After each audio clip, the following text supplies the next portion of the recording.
Salut à tous, j'espère que vous allez bien. Qui dit septembre dit bien évidemment sortie de l'iPhone et cette année ne déroge pas à la règle.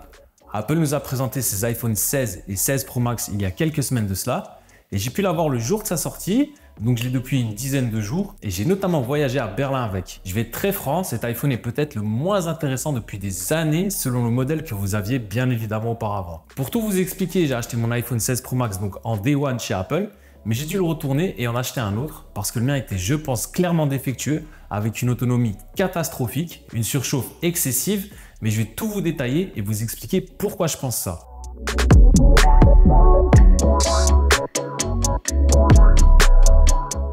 Alors tout d'abord, commençons bien évidemment par le design qui reste identique depuis plusieurs années maintenant et bien que le design ne change pas ou peu, je le trouve toujours aussi beau, efficace et premium. Ses bords arrondis et angulés à la fois rendent toujours du plus bel effet et permettent une excellente prise en main vu la taille de l'iPhone. Car oui, nous sommes passés à un écran 6,9 pouces au lieu de 6,7 pouces. Et la taille de l'iPhone a donc du coup légèrement augmenté. C'est pas énorme, mais il y a une légère différence entre les deux. Au niveau du poids, on est sur 227 grammes, ce qui est donc un poids normal pour un smartphone de cette taille. Très honnêtement, on sent pas la différence en venant du 15 Pro Max. Je l'ai pris en couleur Desert Titanium. J'aime beaucoup la couleur qui fait penser à du rose gold. C'est plutôt beau et bien réussi. On a bien évidemment le bouton Action qui est toujours présent. On a le tout nouveau bouton Caméra Control qui fait son apparition et qui très honnêtement dans mon utilisation n'est pas un changement majeur, loin de là. Il y a même des inconvénients mais j'y reviendrai un petit peu plus tard. Pour ce qui est de l'écran, on a toujours un magnifique écran OLED Super Retina XDR qui je dois l'avouer est vraiment magnifique à utiliser au quotidien. Les couleurs sont toujours belles, riches et surtout fidèles et bien calibrées.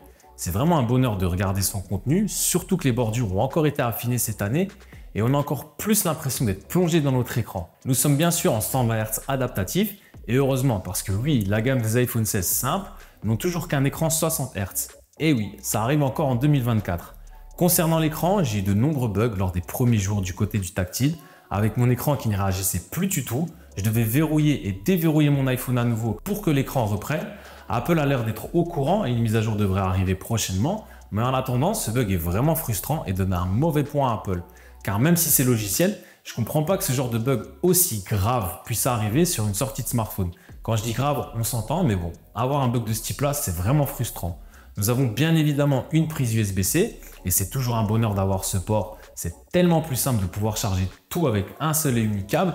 Bref, du côté du design, je trouve cet iPhone comme toujours très bon. Et en parlant de design, si vous souhaitez pouvoir garder le design de votre iPhone, je vous présente les coques de chez Shop System. Shop System est une marque française et spécialisée depuis 2008 dans les coques ultra fines et minimalistes permettant de garder le design de nos iPhones. Nous avons la coque la plus fine du monde, c'est le modèle original. Elle fait seulement 0,33 mm d'épaisseur, ce qui est extrêmement fin. Cette coque est ultra fine et va permettre de garder le design de notre iPhone. Cette coque va protéger des rayures, des petits chocs, mais ne protégera pas des gros chocs. Grâce à ce design extrêmement fin, ça ajoute absolument aucun poids à notre iPhone et ça permet de profiter au maximum des courbes de notre iPhone. Ici, j'ai reçu ma coque originale en noir, ce qui est super beau avec mon iPhone 16 Pro Max en couleur Desert Titanium. Mais il y a bien sûr d'autres couleurs disponibles sur le site et on peut choisir d'avoir MagSafe ou non sur la coque. Il y a bien sûr d'autres modèles de coque comme la Phantom qui est totalement transparente et permet donc de pouvoir profiter au maximum du coloris de notre iPhone, mais aussi de son design. Elle est également ultra fine parce qu'elle fait aussi 0,33 mm d'épaisseur. Donc à nouveau, aucun ajout de poids à notre iPhone grâce à ça. De plus, cette coque ne jaunit pas avec le temps, ce qui est donc excellent. Nous avons aussi le modèle invisible qui lui est un petit peu plus épais avec 0,77 mm d'épaisseur et qui protégera donc mieux lors des gros chocs jusqu'à 2 mètres de hauteur. Si vous cherchez un modèle avec une protection plus grande face au choc, vous avez également la Bumper One ou encore la Dana qui elle en plus profite d'un aimant MagSafe au dos. Il y a plein d'autres coques pour différents modèles d'iPhone, mais Shop System propose aussi des verres trempés. Enfin vous le voyez, Shop System propose de super coques avec des designs ultra minimalistes permettant de profiter au mieux de son iPhone sans dénaturer son design. Et je vous laisse donc un code promo pour pouvoir en profiter et surtout bénéficier de 10% de réduction sur tout le site avec mon code que je vous mets en description ainsi que le lien de Shop System.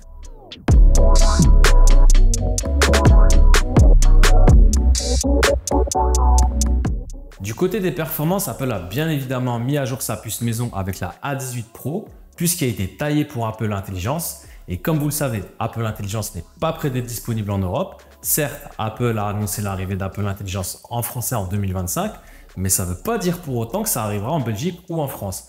La nuance est subtile, mais elle est là, donc faites bien attention. Alors bien sûr, cette puce A18 Pro fait tout tourner sans aucun souci et permet de tout faire, donc capturer des vidéos en 4K à 120 images par seconde.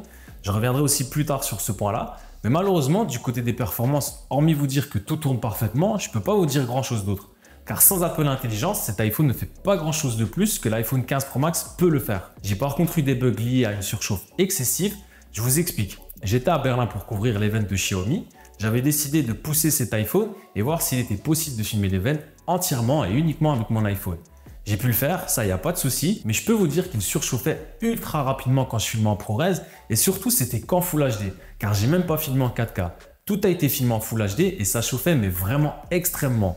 J'ai rarement senti une telle chauffe sur un smartphone et il ne faisait pourtant pas chaud à Berlin. Et donc qui dit surchauffe, dit bien évidemment que les performances baissent. J'ai donc eu des soucis pour poster sur les réseaux lors de ces chauffes. Je ne savais pas poster ou l'écran ne réagissait vraiment pas bien. Les tâches mettaient du temps à s'exécuter. Enfin bref, c'était vraiment galère. J'ai entre-temps donc renvoyé mon iPhone 16 Pro Max acheté en Day One pour en acheter un autre. Et depuis ce changement, j'ai pu noter ces soucis-là. Je pense donc avoir eu un iPhone défectueux, mais je trouve ça honteux pour des smartphones à 1479 € d'avoir ce type de soucis. Du côté des performances, donc depuis ce changement, tout tourne bien, mais comme tout tournait déjà bien sur mon iPhone 15 Pro Max, qui d'ailleurs sera le seul autre iPhone à pouvoir bénéficier d'Apple Intelligence lors de sa sortie.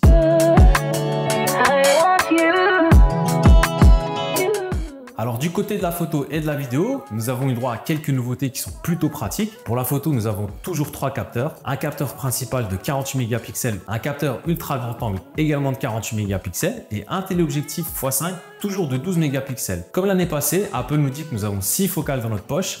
Car comme l'année passée toujours, avec les longueurs focales de l'objectif principal, on pourra passer du 24 au 28 ou au 35 mm. Ce qui est plutôt pratique. Le zoom x2 était déjà présent et il est toujours aussi bon.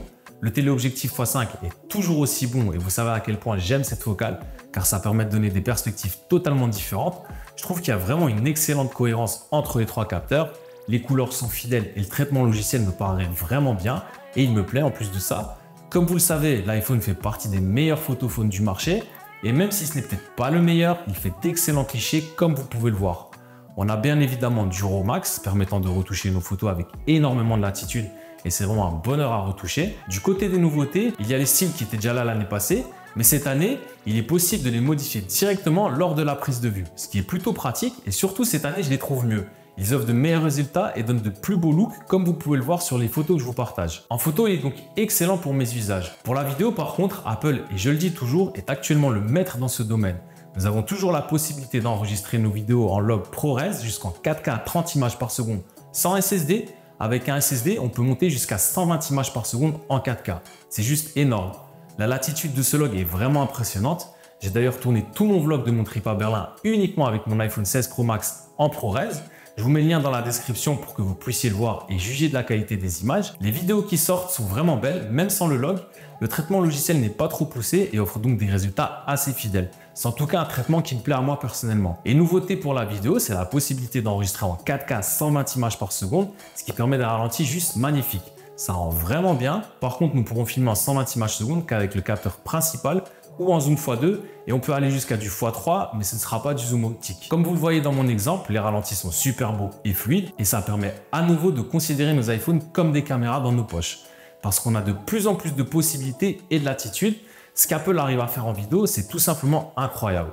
Attention tout de même, la concurrence arrive en vidéo log et 10 bits avec justement le Xiaomi 14T Pro que j'essaierai, ça c'est sûr et certain que je le ferai. La nouveauté la plus visible est l'apparition du bouton caméra contrôle et honnêtement j'en trouve très peu d'intérêt et qui même m'a énervé à certains moments lorsque je filmais mon vlog. Pour vous expliquer, ce bouton permet de modifier des paramètres avec un appui court, un double appui court, un appui enfoncé et ça permet de slider car ce bouton est haptique.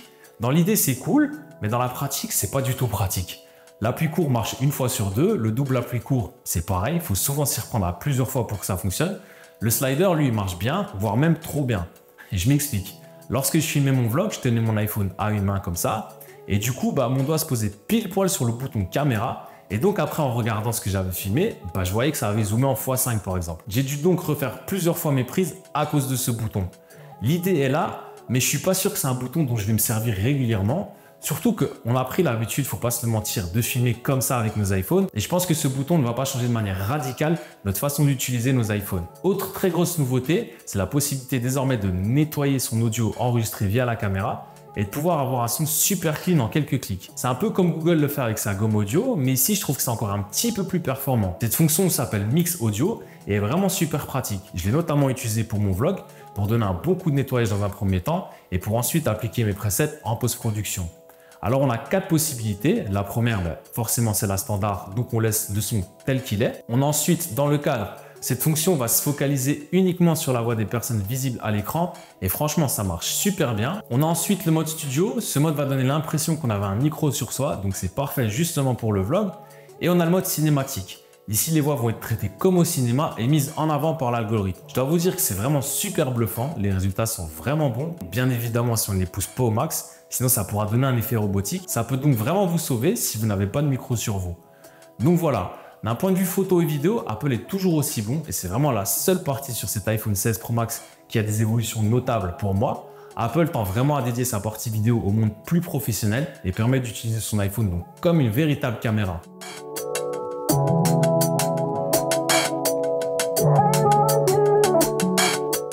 Pour l'autonomie, donc comme je vous l'ai expliqué en début de vidéo, j'ai eu des résultats catastrophiques sur la première semaine. J'ai dû certaines fois le recharger 2 fois sur la journée. Vraiment, c'était incroyable. Et honnêtement, j'avais une utilisation normale. Je faisais rien de fou. Je pense réellement être tombé sur un iPhone défectueux et donc je ne dois pas être le seul dans ce cas. J'ai pu renvoyer mon premier et en avoir un autre qui pour le moment tient beaucoup, voire même beaucoup mieux la batterie qu'avant. Mais l'ayant depuis quelques jours, je vais quand même attendre de voir. Mais là, avec une charge à 80%, je tiens facilement jusqu'au lendemain matin. Donc c'est plutôt correct. Mais bon, je vais encore rester attentif à ça et je verrai si l'autonomie est vraiment meilleure que l'année passée. Et du coup, du côté de la charge, nous avons de la charge rapide filière à 40 watts, même si honnêtement, j'ai pas vu un boost significatif. Et de toute façon, moi, j'évite de recharger mon iPhone en filière. La charge sans fil, elle est désormais de 25 watts avec des chargeurs MagSafe certifiés. Sinon, nous serons sur du 15 watts avec un charge QI2 standard et 7,5 watts avec un QI2. On a donc une petite évolution de ce côté-là, évolution bienvenue, surtout pour la charge sans fil, car moi, personnellement, j'utilise que cette charge-là. Pour le son, je le dis chaque année, mais Apple est probablement ce qui se fait de mieux dans l'audio sur smartphone. Le son est toujours super agréable et riche. Les basses sont très prononcées pour un smartphone et ça ne sature absolument pas, même avec le son à fond. C'est donc super agréable pour regarder du contenu ou encore écouter de la musique.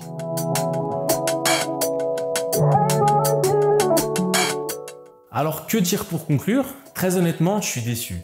Déçu parce qu'on a vraiment très peu de nouveautés à se mettre sous la dent, hormis quelques évolutions de ci et là. Mais il n'y a fondamentalement rien de concret qui devrait pousser les gens à acheter cet iPhone 16 Pro Max. Je viens du 15 Pro Max et s'il n'avait pas déjà trouvé preneur, je l'aurais certainement gardé. Les différences sont minimes sur beaucoup de points. Seul le volet de la vidéo a été amélioré et offre de belles nouveautés, mais ce n'est pas suffisant de mon point de vue pour changer.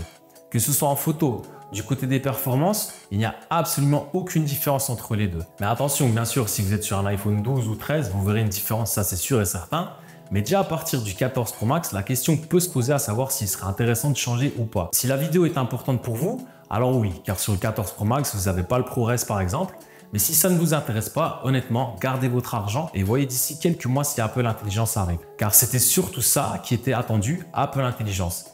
Et malheureusement, on ne sait toujours pas si ça arrivera un jour en Europe. Par contre, tous ceux qui ont un iPhone 15 Pro Max, je vous le dis honnêtement, ne l'achetez pas. Vous ne verrez aucune différence notable, que ce soit en photo ou vidéo. Tout est quasiment similaire, les performances le sont également et l'iPhone 15 Pro Max aura droit lui aussi à Apple Intelligence si ça sort en Europe. Donc voilà, je dois dire que je suis assez déçu de cette itération de cette année qui certes ne nous a pas encore tout livré tant qu'Apple Intelligence n'aura pas débarqué, mais pour une marque comme Apple, se voulant et se prétendant être un porte-étendard de la technologie, il y a beaucoup trop de manques et un goût de trop peu dans cet iPhone 16 Pro Max. Que ce soit avec Apple Intelligence qui n'est même pas sorti en même temps que la sortie de l'iPhone, et ça même aux États-Unis, ou encore avec les bugs que j'ai pu rencontrer, dont je suis sûr que d'autres ont dû avoir, où il y a encore le trop grand manque d'innovation. Je pense que cette année est une année transitoire chez Apple et j'espère que la prochaine sera bien meilleure et passionnante. Donc voilà, c'était mon retour sur cet iPhone 16 Pro Max. Comme toujours, si cette vidéo vous a plu, n'hésitez pas à la liker, la partager et aussi la commenter. J'aime avoir vos retours et vos avis sur les produits testés. N'oubliez pas de vous abonner. Ce n'est pas grand chose non plus, mais ça me donne un énorme coup de pouce pour faire avancer la chaîne. Je vous dis merci à tous et à la prochaine.